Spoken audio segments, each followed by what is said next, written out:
Hello everyone, welcome to my channel Sarihari kitchen. ಇವತ್ತಿನ ವಿಡಿಯೋದಲ್ಲಿ chicken leg ಪೀಸ್ನ ಈಸಿಯಾಗಿ ಮನೇಲೇ ಯಾವ ರೀತಿಯಾಗಿ ಮಾಡ್ಕೊಳ್ಳೋದು ಅಂತ ಹೇಳ್ಬಿಟ್ಟು ತೋರಿಸ್ಕೊಡ್ತಾ ಇದ್ದೀನಿ. ತುಂಬಾ ಟೇಸ್ಟಿಯಾಗಿರುತ್ತೆ. ಒಂದ್ಸಲ ಈ ವಿಧಾನದಲ್ಲಿ ಟ್ರೈ ಮಾಡಿ. ಬನ್ನಿ ಹೇಗೆ ಮಾಡೋದು ಅಂತ ಹೇಳ್ಬಿಟ್ಟು ನೋಡ್ತಾ ಹೋಗೋಣ.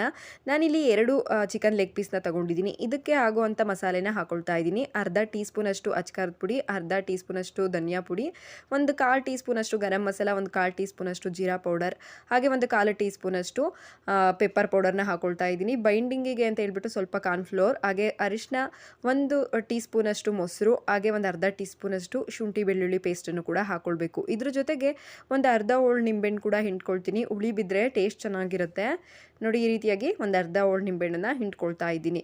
ಮತ್ತು ಇದಕ್ಕೆ ಒಂದು ಅರ್ಧ ಟೀ ಸ್ಪೂನಷ್ಟು ಎಣ್ಣೆ ಹಾಕೊಳ್ಬೇಕಾಗುತ್ತೆ. ಹಾಗೆ ರುಚಿಗೆ ಎಷ್ಟು ಬೇಕು ನೋಡಿಬಿಟ್ಟು ಉಪ್ಪನ್ನು ಕೂಡ ಸೇರಿಸ್ಕೊಳ್ಬೇಕು. ಇಷ್ಟೇ ಮಸಾಲ, ಮನೇಲಿರೋ ಅಂಥ ಇಂಗ್ರೀಡಿಯೆಂಟ್ಸ್ನೇ ಯೂಸ್ ಮಾಡಿಬಿಟ್ಟು ಮಸಾಲಾನ ರೆಡಿ ಮಾಡ್ಕೊಳ್ಳೋದು. ನೋಡಿ, ಚೆನ್ನಾಗಿ ಒಂದ್ಸಲ ನೀಟಾಗಿ ಈ ರೀತಿಯಾಗಿ ಮಿಕ್ಸ್ ಮಾಡ್ಕೊಳ್ಬೇಕು. ಆ ಗ್ಯಾಪ್ ಎಲ್ಲ ಇರುತ್ತಲ್ಲ ಚಿಕನಲ್ಲಿ, ಆ ಲೆಗ್ ಪೀಸಲ್ಲಿ, ಅಲ್ಲೆಲ್ಲ ನೀಟಾಗಿ ಫಿಲ್ಲಿಂಗ್ ಮಾಡಿಕೊಂಡು ಇದನ್ನು 1 ರಿಂದ 2 ಅವರ್ ನಾವು ಮ್ಯಾರಿನೇಟ್ ಆಗೋಕ್ಕೆ ಬಿಡಬೇಕಾಗುತ್ತೆ. ಟೈಮ್ ಇಲ್ಲ ಅಂತ ಅಂದರೆ 1 ಅವರ್ ಆದರೂ ಬಿಡಲೇಬೇಕು.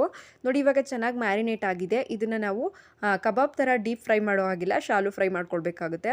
ನೋಡಿ, ಈ ರೀತಿಯಾಗಿ ಎಣ್ಣೆ ಕಾಯ್ದ ಮೇಲೆ ನಾವು ಮಾಡ್ಕೊಂಡಿರೋ ಮ್ಯಾರಿನೇಟ್ ಮಾಡಿರೋ ಅಂಥ ಚಿಕನ್ ಲೆಗ್ ಪೀಸ್ನ ಹಾಕ್ಕೊಳ್ಬೇಕು. ಹಾಕಿದಾದ ನಂತರ ಒಂದು ಸೈಡು ನಾವು ಒಂದು 3 ನಿಮಿಷನಾದರೂ ಬೇಯಿಸ್ಕೊಳ್ಬೇಕು. ಪಟ್ಟಂತ ತಿರುಗಿಸ್ಕೊಂಡ್ರೆ ಮಸಾಲೆ ಎಲ್ಲ ಬಿಚ್ಕೊಬಿಡುತ್ತೆ. ನೀಟಾಗಿ ಒಂದು ಸೈಡು ಒಂದು 2-3 ನಿಮಿಷ ಬೆಂದಿದ್ದಾದ ನಂತರ ನಾವು ಟರ್ನ್ ಮಾಡಿಬಿಟ್ಟು ಇನ್ನೊಂದು ಸೈಡ್ ಬೇಯಿಸ್ಕೋಬೇಕು. ನೋಡಿ, ಒಂದು ಚೂರು ಕೂಡ ಮಸಾಲೆ ಬಿಚ್ಕೊಂಡಿಲ್ಲ.